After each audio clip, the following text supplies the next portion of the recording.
Today's primary elections now. Former President Trump in the role of kingmaker in Ohio.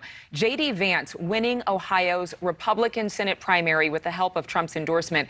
This was considered by political analysts as the first big test of the former president's influence this midterm cycle. Vance goes on to face Ohio Democratic Congressman Tim Ryan this November.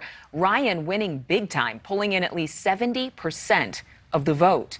Joe Khalil breaks down the results from Capitol Hill. Joe?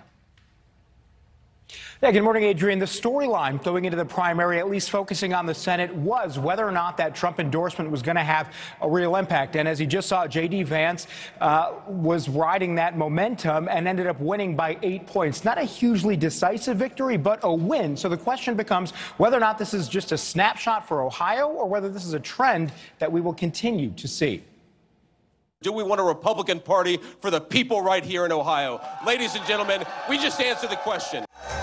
Author and political newcomer J.D. Vance walked away from the Ohio primary with a big win Tuesday night, securing the Republican nomination for U.S. Senate. Vance rode a wave of momentum following a late endorsement from former President Trump. Thanks to the president for everything, for endorsing me. And I got to say, a lot of the fake news media out there, they wanted to write a story that this campaign would be the death of Donald Trump's America First agenda. The race was widely viewed as an early test for how influential a Trump endorsement could be. Former RNC spokesman and GOP consultant Lisa Camusa-Miller says Ohio is an indication, but she needs to see more. As we look down the map and down the calendar into Pennsylvania, into Virginia, I think that that's where those types of candidates really will begin to see whether or not that endorsement has any heft or not.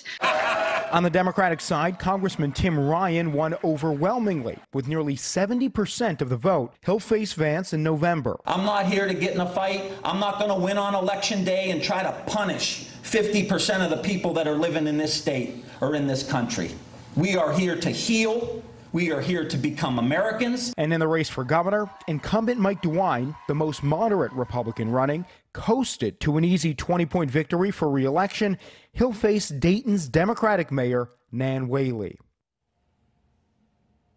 Now, one more notable thing in Ohio, one of the most watched House races in terms of the primaries was Shontel Brown, the moderate incumbent, sort of the Biden-aligned Democrat, and a challenger, Nina Turner, who's the more progressive.